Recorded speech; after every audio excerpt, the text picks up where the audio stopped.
مزید ویڈیو کے لیے میرا چینل سبسکرائب کریں اور بیل آئیکن کو دبائیں۔ بسم اللہ الرحمن الرحیم۔ سورہ سبا آیات 12 سے 23۔ اور سلیمان کے لیے ہم نے ہوا کا مسخر کر دیا ہے، صبح کے وقت اس کا چلنا ایک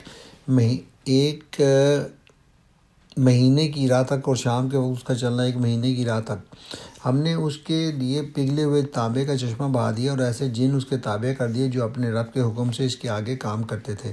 ان میں سے جو ہمارے حکم سے سرتابی کرتا اس کو ہم بھڑکتی آگ کا مزہ چکھاتے۔ وہ اس کے لیے بناتے تھے جو کچھ وہ چاہتا، اونچی عمارتیں، تصویریں، بڑے بڑے حوض جیسے لگن اور اپنی جگہ سے نہ ہٹنے والی بھاری دیگیں۔ اے آل داؤد، عمل کرو شکر کے طریقے پر، میرے بندوں میں کم ہی شکر گزار ہے۔ پھر جب سلیمان پر ہم نے موت کا فیصلہ نافذ کیا تو جنوں کو اس کی موت کا پتہ دینے والی کوئی چیز اس گھن کے سوا نہ تھی جو اس کے عصا کو کھا رہا تھا۔ اس طرح جب سلیمان گر پڑا تو جنوں پر یہ بات کھل گئی کہ اگر وہ غیب کے جاننے والے ہوتے تو اس ذلت کے عذاب میں مبتلا نہ رہتے۔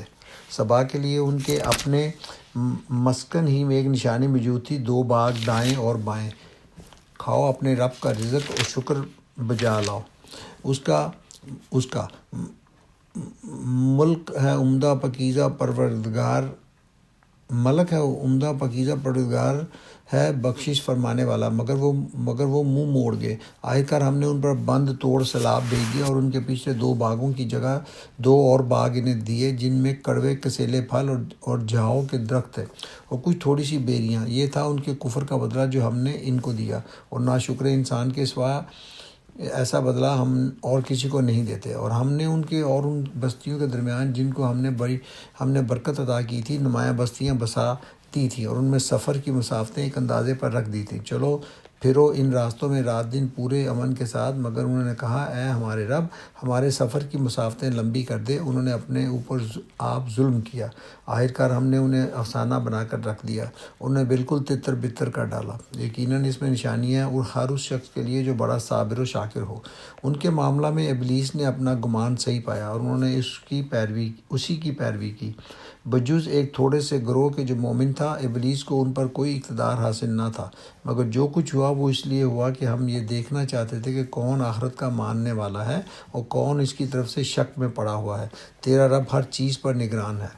اے نبی، ان مشرکین سے کہو کہ پکار دیکھو اپنے ان معبودوں کو جنہیں تم اللہ کے سوا اپنا معبود سمجھے بیٹھے ہو۔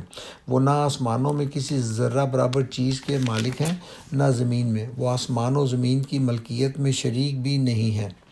ان میں سے کوئی اللہ کا مددگار بھی نہیں ہے اور اللہ کے حضور کوئی شفاعت بھی کسی کے لیے نافع نہیں ہو سکتی بجز اس شخص کے جس کے لیے اللہ نے سفارش کی اجازت دی ہو۔ حتیٰ کہ جب لوگوں کے دلوں سے گھبراہٹ دور ہوگی تو وہ سفارش کرنے والوں سے پوچھیں گے کہ تمہارے رب نے کیا جواب دیا؟ وہ کہیں گے کہ ٹھیک جواب ملا ہے اور وہ بزرگ و برتر ہے۔ یہ تھی سورہ سبا کی آیات 12 سے 23۔ مزید ویڈیو کے لیے میرا چینل سبسکرائب کریں اور بیل آئیکن کو دبائیں۔